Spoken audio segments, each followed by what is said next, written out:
I can give you back your sight for $1 million. This little 4-year-old shepherd girl says this to a blind millionaire. But 2 days later, comment what you think will happen. Your opinion is very important, and subscribe to my channel to support my work. Your help is greatly appreciated. The rain lashed mercilessly against the brick-paved streets of Harmony Creek, Colorado, when Rick Harrison, 58, decided to do something he hadn't done in a long time: walk alone on his property. His fingers brushed against the cold stone walls of the mansion as he moved with hesitant steps, his face marked by almost imperceptible scars around eyes that had been blind for 5 years. The wind blew strong, carrying the scent of wet earth and the distant sound of the church bells at First Baptist. Todd, his 34-year-old assistant, had insisted on accompanying him, but Rick refused with an abrupt gesture. "I need to do this alone," he said, with the firm voice that still carried the authority of the days when he commanded his cosmetics company. As he moved away from the safety of his home, the raindrops began to soak his Italian suit.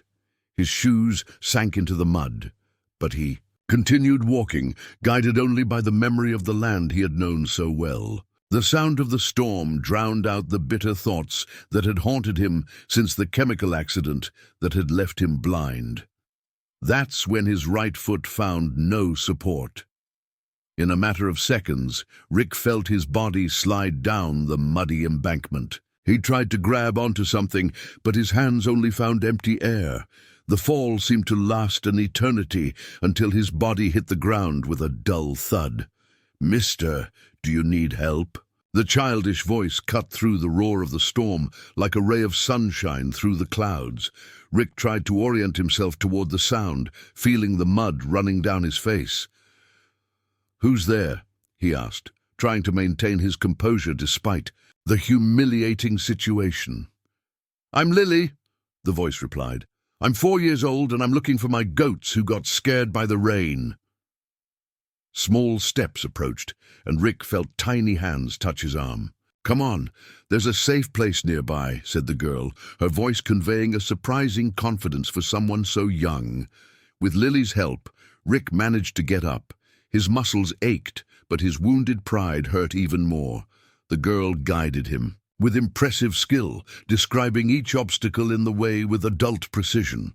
They arrived at a place where the rain didn't reach them, a kind of natural grotto. The smell of earth mixed with a different aroma, something reminiscent of wildflowers and herbs. "Grandma Rose always keeps the goats here when it rains hard," Lily explained, helping Rick to sit on a rock. "She's a healer, you know. She teaches me all about plants." Rick realized that his soaked clothes were trembling, not only from the cold, but from a strange emotion he hadn't felt in years. There was something about the presence of that child that completely disarmed him. "Can I touch your face?" Lily asked, surprising him. "Grandma says that's how we get to know people better." Before he could answer, he felt small, delicate fingers running over his features. It was a gentle, almost reverent touch, unlike any other he had experienced since losing his sight. "You have sadness in your eyes," she said, with a wisdom that didn't match her age. "But I can help!" Rick laughed bitterly. "No one can help me, little one. Not even the best doctors in the country could." "Yes, I can," Lily insisted with conviction. "I can give you back your sight for $1 million. The businessman felt a shiver run down his spine. Not because of the absurd proposal, but because of the seriousness in the child's voice. "And how would you do that?" he asked, more to entertain the girl than out of real interest. "With the sacred plants from the caves," she replied, her voice dropping to a whisper. "I've helped other people, but I need the money to save our community from the drought." Before Rick could answer, a distressed voice called out for Lily. "Grandma!" exclaimed the girl. Hurried footsteps approached, and a woman's breathless voice asked, "Lily, are you okay? Who is—" The voice stopped abruptly. "Sir?" Rick tried to orient himself in the direction of the new voice. Something in her tone bothered him, as if there were an unspoken recognition. "Come on, Lily," said the woman with barely disguised urgency. "We need to go now." "But Grandma, I promised to help him," protested the girl. "Now, Lily!" The order was final. Rick heard the footsteps moving away quickly, leaving him alone with his doubts and a strange sensation in his temples where Lily's fingers had touched. Minutes later, Todd found him, guiding him back to the mansion. That night, lying in his bed with Italian silk sheets, Rick couldn't stop thinking about the girl and her absurd proposal. But what really disturbed him was the reaction of the woman who had taken her away. There was something familiar about that voice, something that stirred up old memories that he preferred to keep buried. In the early hours of the morning, an inexplicable event made Rick sit up abruptly in bed. For a fraction of a second, he had the impression of seeing a flash of light, as if his eyes were responding to light again. Was it just his mind playing tricks, or was there something more to that encounter with the mysterious shepherd girl? Todd watched his boss with growing concern. In the last 48 hours since the encounter with the mysterious girl, Rick had been different. The assistant had found him several times standing in the middle of the office, with his hands outstretched in front of him, as if trying to reach something that only he could perceive. "Todd, I need you to find that girl," ordered Rick, his hands gripping the arms of the leather armchair. "Find out where she lives, who her grandmother is, everything." The assistant swallowed hard, nervously adjusting his tie. At 34, Todd carried a secret that poisoned him from within. Every time he looked into his boss's lifeless eyes, he remembered that fateful night 5 years ago when he altered the formula of the products following orders from Bethany, Rick's ex-wife. "Sir, are you sure? Maybe it's best to forget this incident and—" "I'm having flashes, Todd," Rick interrupted, his voice trembling with contained emotion. "Last night, for a moment, I saw the reflection of the moon in the window. This morning, I distinguished the shadow of the curtains. Something inexplicable is happening." Todd felt the blood run cold. "It must just be your mind, sir. The doctors were clear about the irreversibility of the situation." "No!" Rick slammed his fist on the table. "There's something different. Since that girl touched my face, there's something in my temples, a tingling sensation that doesn't go away. And then these flashes." In the small adobe house in the hills of Harmony Creek, Rose, 67, watched her granddaughter Lily playing in the yard with the goats. Her heart had been heavy since the encounter with Richard Harrison. 25 years had passed, but the pain of injustice still burned in her chest. "Grandma, why were you mad when I wanted to help the sad man?" asked Lily, entering the kitchen with a bowl of fresh herbs. Rose sighed, running her hand through her grey hair. "There are people, my dear, who don't deserve our help." "But, Grandma, you always say that our gift is to help everyone," insisted the girl, her big eyes full of questioning. Before Rose could answer, a loud knock was heard on the door. It was Todd, impeccable in his dark suit, out of place in the simplicity of the rural house. "Mrs. Rose." His voice was polite, but there was a barely disguised urgency. "Mr. Harrison would like to speak with you and your granddaughter." Rose felt her blood boil. "Tell your boss that we have nothing to talk about. He has already caused enough suffering to my family." Todd took a step forward, lowering his voice. "He's offering a considerable sum just for a conversation." "Money?" Lily appeared in the doorway, her eyes shining. "Is it the million I asked? You're for?" "Lily, come inside now," ordered Rose, but it was too late. The girl was already excited about the possibility. "Grandma, just think. We can help everyone in the community. The well is drying up, the crops are dying." Rose closed her eyes, feeling the weight of the memories. She remembered when she worked in the Harrison mansion, pregnant with Lily's mother, how Rick fired her without justification when he discovered her pregnancy, how she had to raise her daughter alone, surviving with the knowledge of the herbs that her own grandmother had taught her.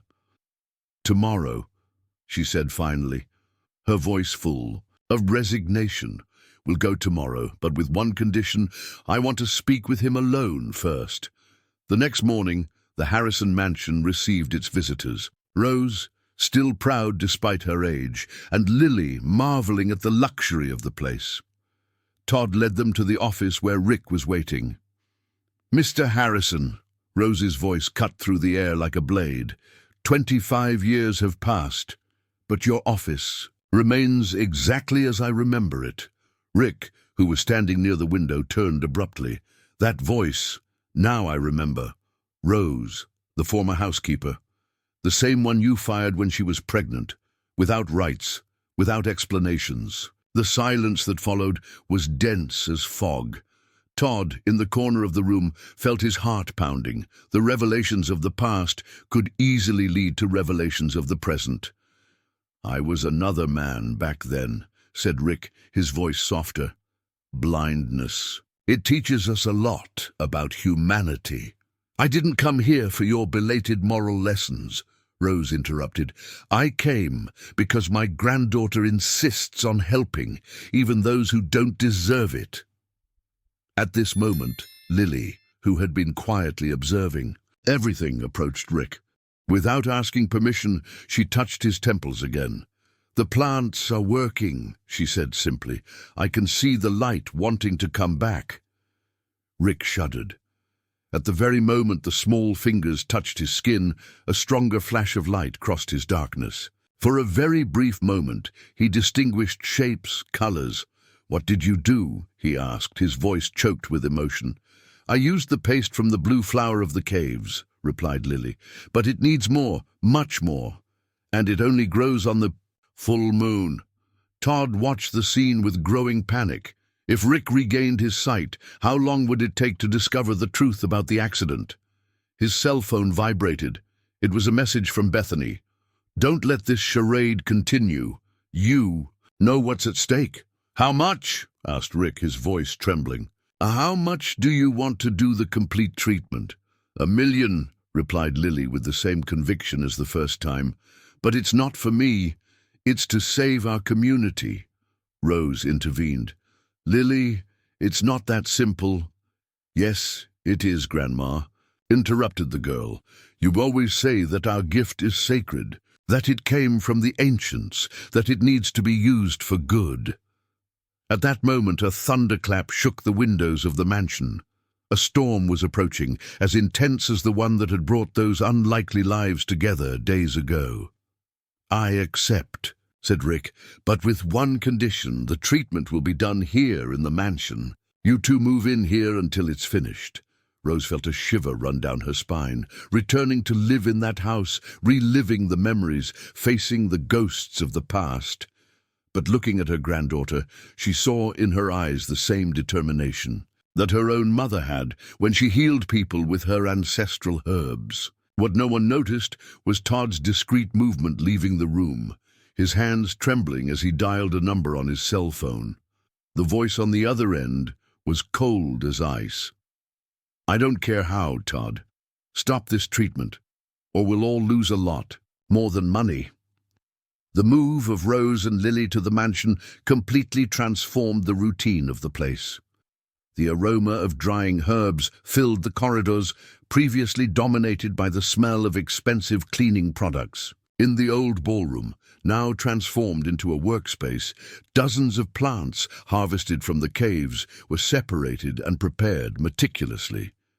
Rick, always so controlling, now found himself completely dependent on the knowledge of a 4-year-old child. Every morning, Lily prepared different mixtures of herbs under the watchful supervision of Rose. The treatment was rigorous. Compresses of macerated leaves on the temples, infusions of rare roots that had to be drunk at specific times, and the mysterious blue paste that the girl applied to his eyes. "Are you seeing more light, sir?" Lily asked every morning, her little hands always gentle when examining the businessman's eyes.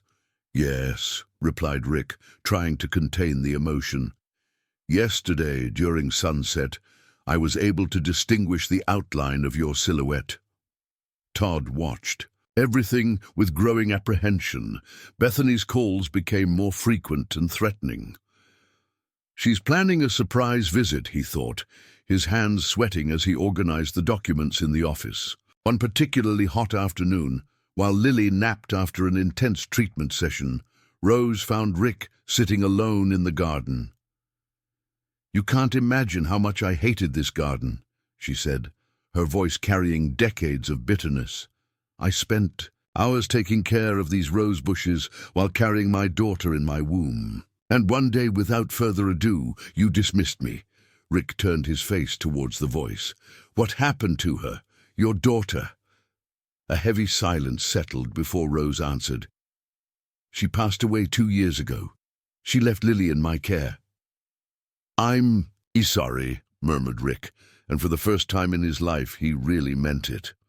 "You know what's ironic?" continued Rose, sitting on a bench nearby. "Lily was born with this gift. The same gift that my mother had, that I have, the gift of healing. And now she is here, healing precisely the man who almost destroyed our family." At that moment a scream echoed through the mansion. It was Lily. Rose and Rick jumped up in shock, running inside. They found the girl in the kitchen, surrounded by broken glass. One of the jars with the precious blue paste had fallen. "Someone messed with my things," exclaimed Lily, her little hands trembling.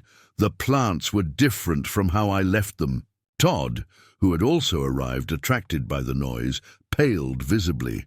Hours before, following Bethany's orders, he had exchanged some of the herbs for others that were apparently similar. "It must have been the wind, dear," he said, trying to keep calm. "The windows were open." But Rose noticed something in his eyes. A glimpse of guilt, perhaps. She decided she needed to be more careful. The incident seemed to affect Lily deeply. In the days that followed, the girl became quieter, more cautious. She spent hours talking to the plants, as if asking permission before picking them. "Grandma," she said one night as they prepared a new infusion, "the plants are sad. They feel when someone has evil in their heart." Rose hugged her granddaughter, feeling her heart tighten. How could she explain to such a small child that not everyone had the purity that she saw in the world?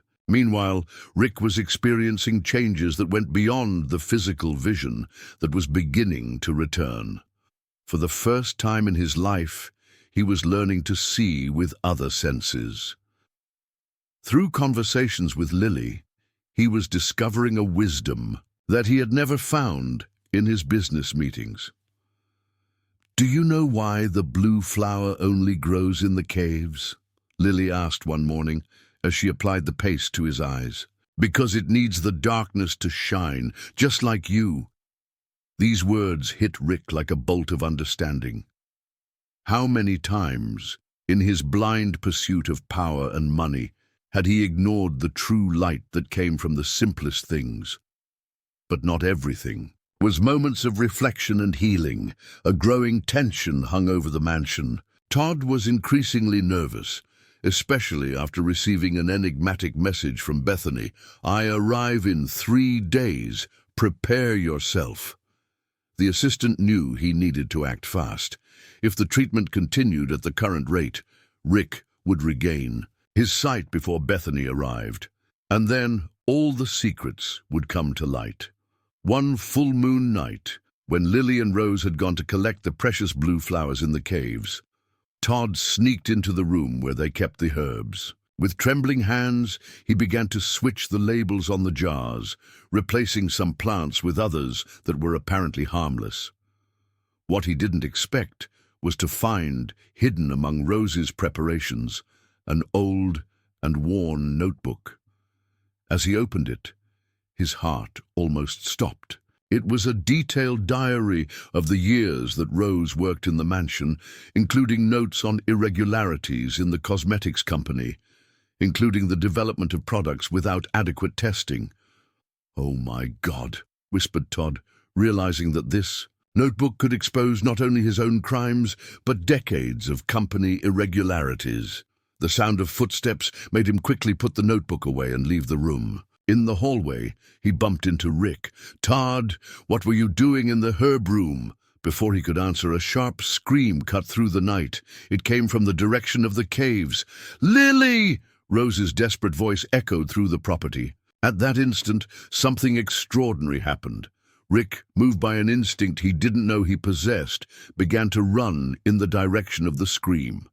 For the first time in 5 years, his eyes captured more than simple flashes. He could see outlines, defined shadows, enough to guide himself in the darkness. What had happened in the caves? Why was Rose screaming so desperately? And more importantly, what had Todd done in the herb room that could completely change the course of this story?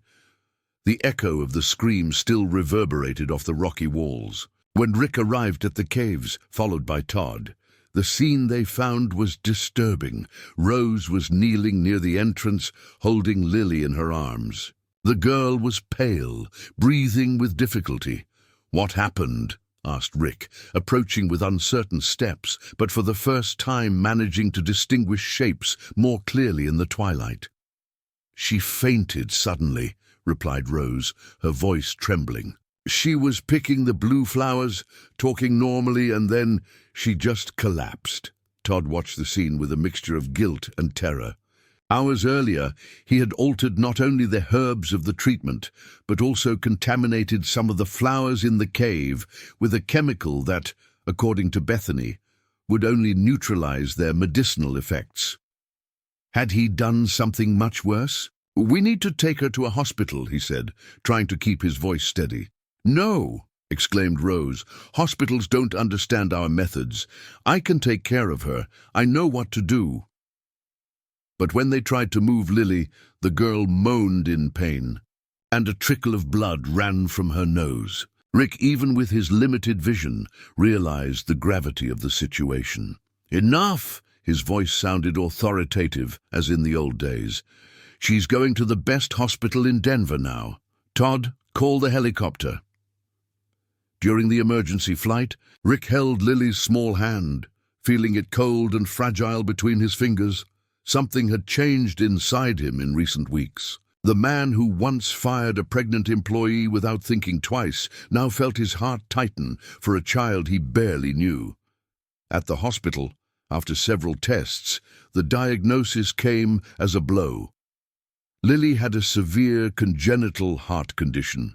Previously undiagnosed, the physical exertion of recent weeks, going up and down the hills to collect herbs, had aggravated her condition. "She needs complex surgery," explained the doctor. "And the sooner, the better." Rose collapsed into a chair, her hands trembling as she held a glass of water. "We have no way to pay." "I'll pay," Rick interrupted immediately, "no matter the cost." That night, while Lily was in the ICU, Rose finally broke down. "Do you know why I never sought medical attention for her? Because after you fired me, I spent years without a social security card, without rights. I didn't have health insurance. I could barely buy food. My daughter grew up with the same difficulties, and now—" "Rose," Rick interrupted her, his voice choked. "I can't change the past, but I can do differently now." Meanwhile, Todd faced his own private hell. Bethany had arrived in town earlier than expected and demanded an immediate meeting. At the cafe in downtown Harmony Creek, Bethany, a 55-year-old woman fighting hard against time with cosmetic procedures, did not hide her irritation. "You had one job, Todd, one simple job." "Things got out of control," he replied, his voice low. "The girl is in the hospital. If something happens to her—" "I don't care," Bethany snapped. "If Rick regains his sight, he'll take back control of the company. Do you know what will happen when he discovers the diversions we made? The adulterated in products we launched?" Todd swallowed hard, the weight of Rose's notebook, which he had hidden in his house, seeming even greater. At the hospital, something extraordinary was happening. With each passing hour, Rick's vision improved a little more. It was as if the universe were returning the light to his eyes just when his heart was beginning to truly see. During the night, sitting next to Lily's bed, he was able to clearly see for the first time the face of the girl who had changed his life. Tears streamed from his eyes when he noticed how much she looked like his own daughter, who he had lost as a baby. The next morning, Rose found Rick crying silently. "Your vision," she began, noting how he looked at her directly. "It's coming back," he confirmed. "But now I see much more than just shapes and colors. I see all my mistakes, all the pain I caused." At this moment, Lily opened her eyes. Weak but conscious, she smiled when she saw Rick. "Can you see me now?" "Yes, little one. And you are even more special than I imagined." The girl tried to sit up, but Rose gently stopped her. "You need to rest, my love. Soon you'll be well enough to play with your goats again." "But Grandma," Lily protested in a weak voice, "I need to finish his treatment. The plant said there's little left." At that very moment, Todd entered the room, his face a mask of agony. He couldn't carry that secret anymore. Seeing that child in the hospital fighting for her life had broken something inside him.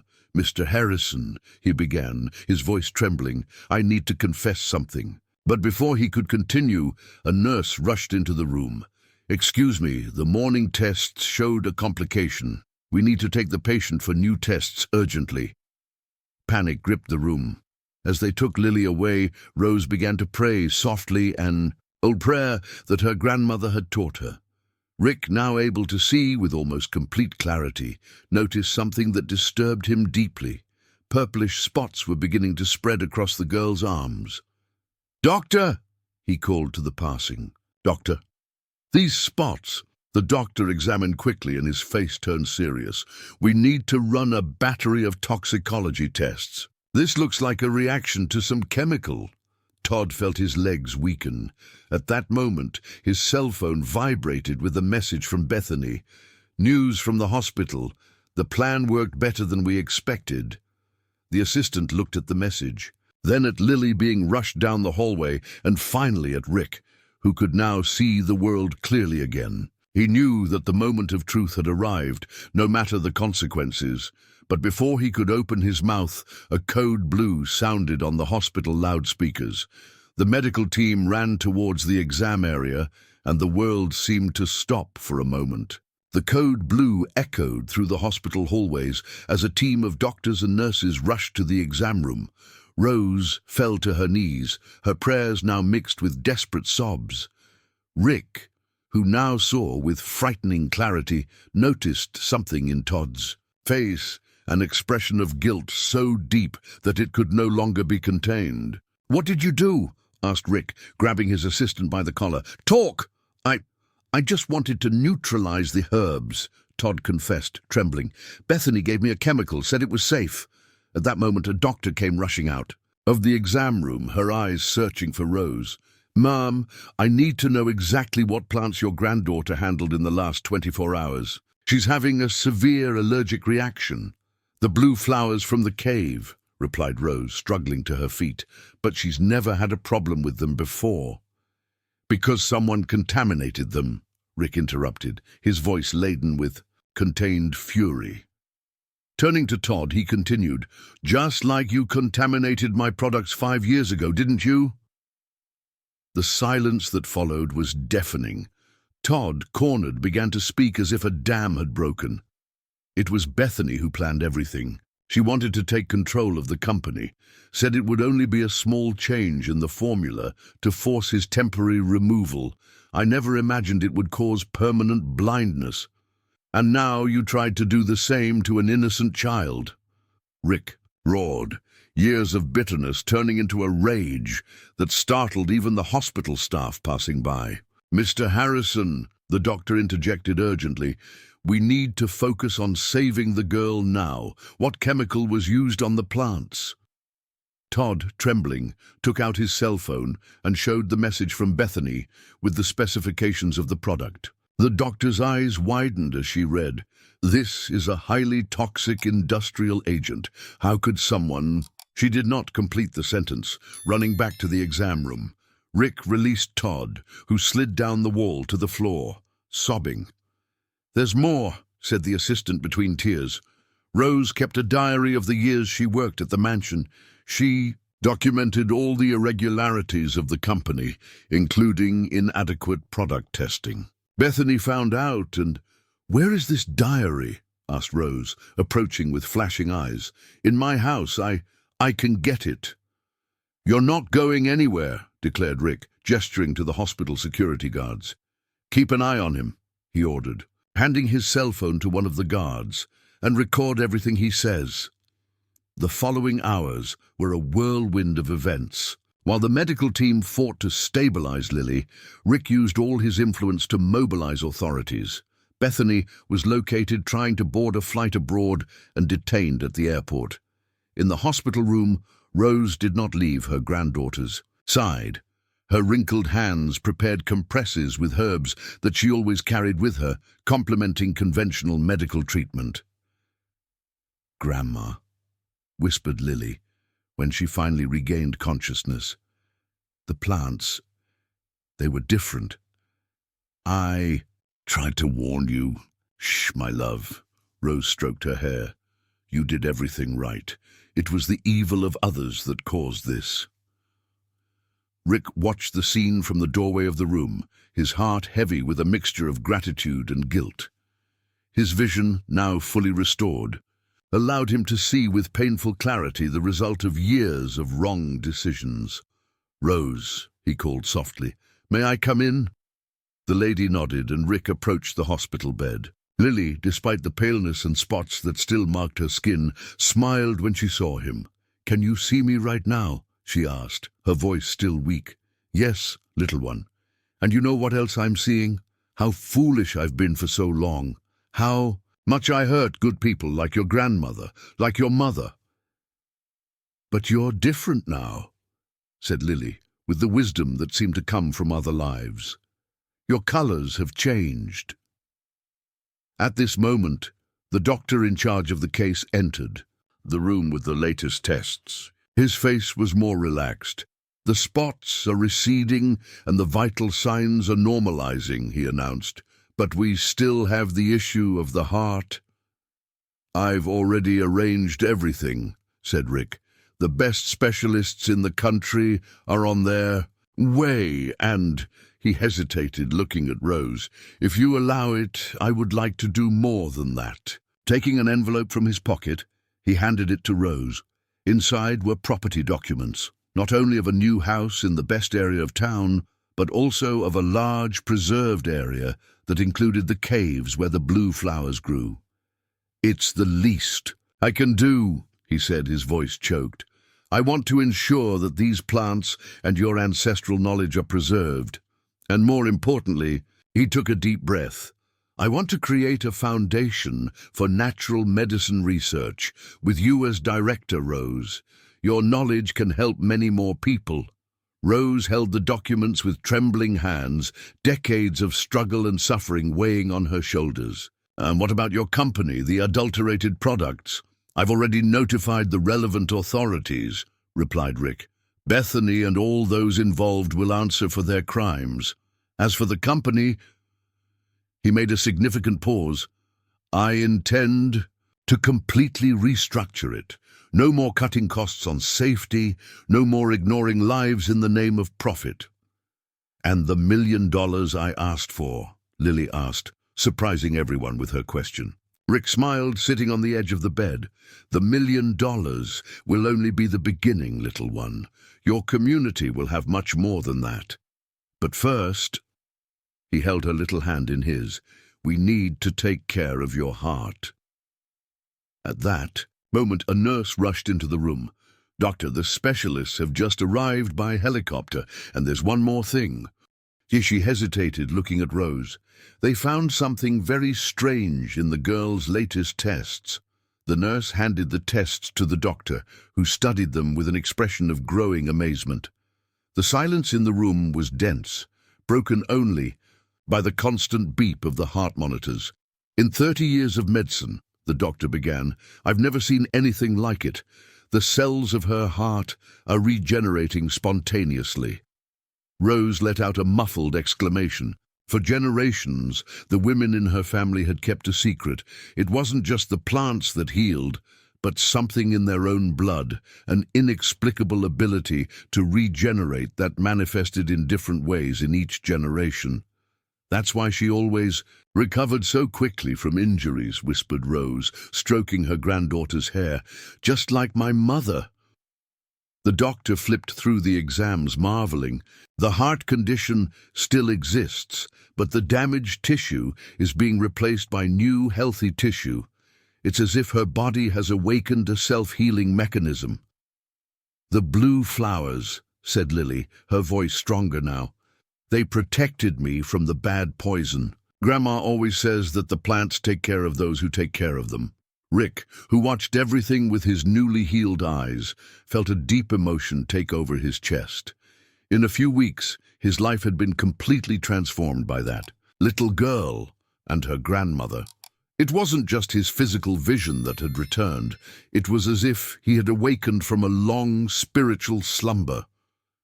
"Now I understand why you asked for exactly $1 million, he said, smiling at Lily. "It wasn't just about the money, it was about the symbolism, a new beginning, a new chance." "The community needs water," replied Lily simply. "The goats are sad, the plants are dying, and there are many sick people who need Grandma's herbs." 3 months passed. The transformation in Harmony Creek was visible. In the old degraded area where Lily's goats grazed, there was now a botanical research complex built with sustainable techniques that preserved the native vegetation. The Blue Flower Caves had been declared a permanent preservation area, protected by law. Rose, now director of the Institute of Traditional Natural Medicine, worked tirelessly to document and preserve the ancestral knowledge of her family. Researchers from all over the country came to study the unique properties of the local plants, always under the watchful supervision of the former healer. The community had been reborn. A modern irrigation system, powered by solar energy, guaranteed water for all families. Lily's goats now grazed in green fields, and the girl, completely recovered, returned to her routine of conversations with the plants and outdoor games. One particularly beautiful afternoon, Rick walked through the Institute's garden when he found Lily sitting under a tree, surrounded by her inseparable goats. "You know, little one," he said, sitting next to her, "you didn't just heal my vision. You taught me to see what really matters." Lily smiled, picking a flower from the ground. "You learned fast. Your colors are all pretty now." In the main office of the Institute, Rose organized the last documents of the day when she found her old diary, the one that documented the irregularities of Rick's company. Now it served as a testimony of how things could change for the better. The cosmetics company had undergone a complete transformation. Under new management, it now developed natural products in partnership with the Institute, ensuring that the entire process respected both nature and the people involved. Bethany and the others responsible for the crimes faced justice, while Todd, after confessing everything, collaborated with the investigations. "Grandma!"